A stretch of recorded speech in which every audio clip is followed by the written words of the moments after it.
Assalamu alaikum. Welcome to your social studies class 7. As you know that we are reading over chapter number 10, which is Age of Discovery, and we have read the four topics of this chapter. Today we will do the fifth one, that is Vasco da Gama. Open the page number 99 of your book. Here is a picture of Vasco da Gama. अच्छा बेटा, मैंने आपको कल Christopher Columbus के बारे में पढ़ाया था। जो क्रिस्टोफर कोलंबस था वो उसकी भी एक ही ख्वाहिश थी कि वो इंडिया को डिस्कवर कर ले या इंडिया को ढूंढ ले। आपको पता है उसने डिफरेंट रूट्स जो हैं वो लिए थे ताकि वो समुद्री सफ़र करके किसी न किसी तरह इंडिया पहुंच जाए, लेकिन वो नाकाम रहा, उसको इंडिया कहीं पे भी नहीं मिला। इसी तरह जो वास्को ड गामा था 1469 में पुर्तगाल में रहने वाला एक शहरी जिसका नाम था वास्को ड गामा। पुर्तगाल के जो किंग और क्वीन थे उन्होंने वास्को ड गामा को असाइन किया कि वो जो जाके इंडिया को डिस्कवर करे, ठीक है, कि इंडिया कहाँ पर है, उसको जाके डिस्कवर करे। जो क्रिस्टोफर कोलंबस था उसने इंडिया को सर्च करने के चक्कर में उसने और नॉर्थ और साउथ अमेरिका को डिस्कवर कर दिया था, ठीक है।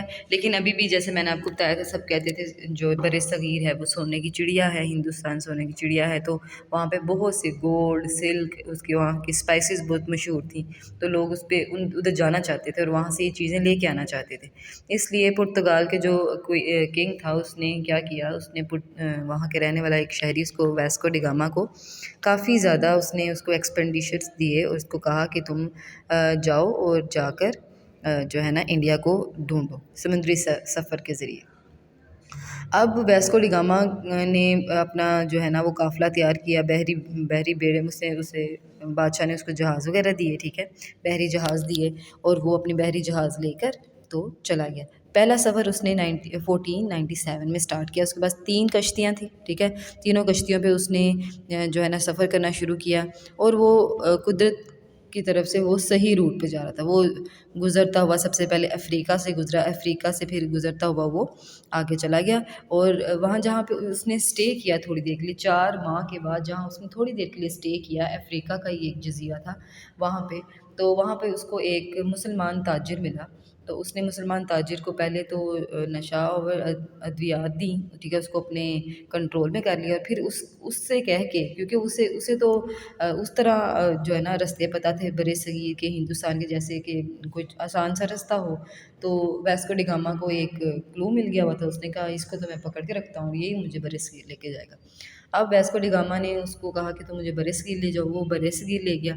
अब वो जाके सबसे पहले हिंदुस्तान के एक बंदरगाह पर पहुँचे, वहाँ पर जाके उनको वहाँ के ताजिरों ने उनका इस्तकबाल किया, उनको खुशामद कहा, लेकिन इनका रवैया उनकी तरफ ठीक नहीं था। ये कौन सा भी वहाँ पे ख़रीदो फ़रोख्त करने गए थे या तिजारत करने गए थे जो उनके साथी अलैग सलैग करते, ये तो वहाँ पे डाका मारने गए थे, एक तरह से वहाँ लूटने गए थे।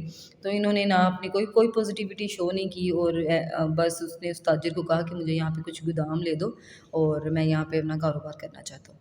तो उस ताजिर ने भी उसकी मदद की। अब वो वहाँ से बहुत ज़्यादा स्पाइसेस वगैरह लेके गया, बहुत ज़्यादा सारी चीज़ें ना, वो पुर्तगाल वापस चला गया, उन्हें अब रूट का पता लग गया। अब इसने जो है ना वास्को डी गामा ने जब दोबारा से अपना सफ़र स्टार्ट किया, दोबारा से जब इंडिया आए, तो इसने इंडिया में आते ही जो है ना वो एक बंदरगाह पे इसने क्योंकि ये लूटने के लिए आए थे और इनके पास बेहतरीन जंगी जहाज़ मौजूद थे। अब ये जब आए इंडिया, उन्होंने बंदरगाह पे रुके, तो इन्होंने आते ही जो है ना वहाँ पे बमबारी शुरू कर दी, क्योंकि इनके पास तोपें भी मौजूद थी। वहाँ के जो लोग थे वो उनका मुकाबला नहीं कर सके, तो वो जो शहर था वहाँ पे वो तबाह हो गया। 800 के करीब इन्होंने ताजर लिए, ठीक है, वो वास्को डी गामा ने, और इन ताजर को लेके तो इसने क्या किया, इन ताजरों के नाक और कान काट दिए और अपने पुर्तगाल में एक किंग को भेज दिया और कहा कि इसका तुम सालन पका लो, ठीक है, इसको पका के खा लो। मतलब कि उन्होंने जुल्म की इंतहा कर दी वहाँ पे। वास्को डी गामा ने इंडिया में जाकर वहाँ पे जाके जितना को लूट मार कर सकते थे उन्होंने किया, वहाँ से चीज़ें खरीदी नहीं, लूट के ले गए, ठीक है। फिर वहाँ पे अब ये इस तरह एंटर हुए थे, उन्होंने सब पे अपना डर बना दिया कि हम ऐसे लोग हैं। फिर वहाँ के जो बादशाह थे उन्होंने उनसे ये सियासत में शामिल हो गए कि हम यहाँ पे हुकूमत करेंगे। जैसे आपने देखा होगा कि कहीं पे भी कोई लोग जिस जगह पे कब्ज़ा करना होता है ना, वो लोगों को कायल करते हैं, अपनी तरफ मुतवज्जा करते हैं कि हम ये करेंगे, हम वो करेंगे, हमें वोट दें, हम यहाँ पे हुकूमत करेंगे, ऐसे वैसे, ठीक है। तो वास्को डी गामा ने इतना जुल्म किया हुआ था वहाँ पे। तो फिर बाद में इसने इंडिया पहुंचने के बाद इसने क्या किया, वहाँ की ऐसी चीज़ें वगैरह ले ली, ठीक है। फिर इसको वायसराय बना दिया गया।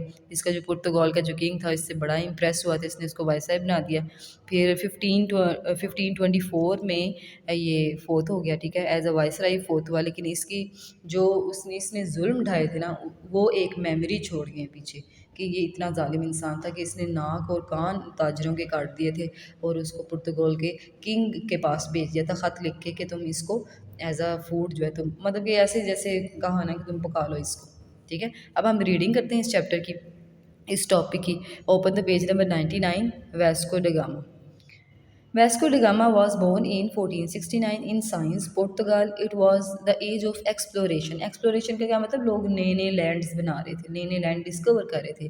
New land were been discovered yet sea routes to India still not been discover. अभी तक इंडिया का कोई भी सुराग उन्हें नहीं मिल सका था, क्योंकि आपको पता है दुनिया इतनी बड़ी है, आप अगर एक समुद्र के किनारे पे खड़े होगा आपको दूसरा किनारा नज़र नहीं आएगा, ठीक है। फिर वहाँ पे डायरेक्शंस के ज़रिए गुजर के, जैसे आपको पता है क्रिस्टोफर कोलंबस ने गुजरते गुजरते 3-4 उसने बड़े बड़े सफ़र किए थे, फिर भी वो इंडिया नहीं था पहुँचा, और इसी सर्च में उसने नॉर्थ और साउथ अमेरिका डिस्कवर कर लिया था। The king of Portugal wanted to send an expeditions, he was looking for a commander who was loyal and brave.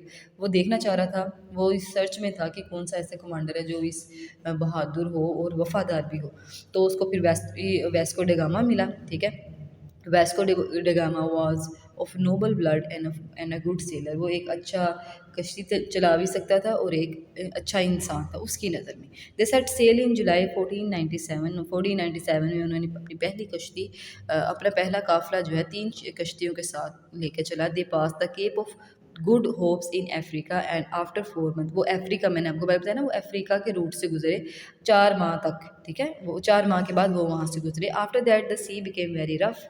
उसके बाद जो समंदर था वो काफ़ी जो है ना, मतलब कि पानी का भी होता है कि पानी कैसा है, या आप इस वक्त इस वक्त आप चला सकते हो कश्ती के नहीं, ठीक है। Vasco worked alongside his men with greatly motivated them. Twice the furious storm hit them, and twice Vasco led his men to greater fest of bravery and endurance।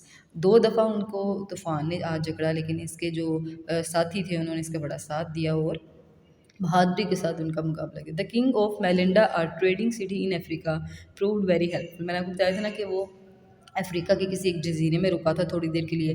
वो कौन था, वहाँ पे एक तजारत का शहर था, ठीक है, मेलिंडा। उसके उसके बादशाह ने, उस शहर के ऑनर ने उसकी बड़ी हेल्प की थी।